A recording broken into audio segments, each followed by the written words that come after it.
Hi guys, எல்லாருக்கும் வணக்கம். Okay, ரொம்ப நாளைக்கு அப்புறம் நம்ம வீடியோஸ் அப்லோட் பண்ணுறோம். ஏன்னா ரொம்ப நாளாக அப்லோட் பண்ண முடியல. ஸோ பல காரணங்களால் இருந்தாலும் ஒரு சின்ன வீடியோஸ் அப்லோட் பண்ணோம் அப்படின்றதுக்காக தான் இன்றைக்கி.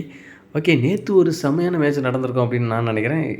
என்னை பொறுத்தளவு அது நல்ல மேட்ச் தான். பட் ஆனால் உங்களை பொறுத்தளவு எப்படின்னு தெரில. ஆன்லைன் ட்ரேடிங்கில் இந்த மாதிரி மேட்ச்சு ரொம்ப ரொம்ப ரொம்ப ரொம்ப முக்கியம்.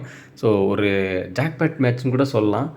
பட் ஆனால் அது வந்துட்டு கை கட்டி வாய் கெட்டாத மாதிரி தான் அந்த மேட்ச் ஆச்சு.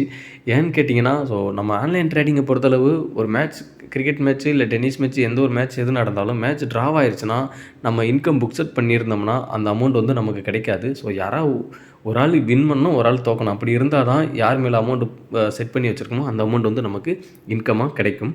ஸோ நேற்று மேட்ச்சில் நான் ஒரு 6000 இந்தியா மேலேயும் ஒரு 2600 சம்திங் ஸ்ரீலங்கா மேலேயும் புக் செட் பண்ணி வச்சுருந்தேன். பட் அது முன்னாடி சொன்ன மாதிரி தான் நான் வரும்னு எதிர்பார்த்தேன். பட் ஆனால் வரலை. ஏன்னா மேட்ச் வந்து ட்ராவ் ஆயிடுச்சு. ஸோ ட்ராவ் ஆயிடுச்சுன்னா அந்த அமௌண்ட்டு நமக்கு வராது. ஸோ நீங்களும் இதை நோட் பண்ணி தெரிஞ்சுக்கோங்க. நான் இதை ஆல்ரெடி பழைய வீடியோஸில் சொல்லணும்னு நினச்சேன், மறந்துட்டேன். ஸோ நேற்று சினாரியோவில் டக்குன்னு ஃபீல் ஆனிச்சு. ஓகே, இது நம்ம அப்டேட் போடுவோம் அப்படின்னு சொல்லிட்டு. ஸோ நீங்கள் ஏதாவது ஒரு மேட்ச்சில் இன்கேஸ் நீங்கள் போட போகிறீங்க, இல்லை போட்டு ஃபியூச்சரில் சொல்கிறேன், இப்போ நீங்கள் போடுறதுக்கு வாய்ப்பு இல்லை. ஏன்னா நம்ம இப்போ தான் அப்லோட் பண்ணிக்கிட்டு இருக்கோம், இப்போ தான் இருக்கோம். ஒரு சில பேர் இப்போ தான் கேள்வியே படுவீங்க இந்த மாதிரி ஒரு ட்ரேடிங், கிரிக்கெட் ட்ரேடிங் இருக்கிறது அப்படின்றத. ஸோ இதில் ஒரு ஆப்ஷன் இந்த மாதிரி இருக்குன்றது தான் நான் சொல்ல வர கருத்து, வேறு ஒன்றும் இல்லை.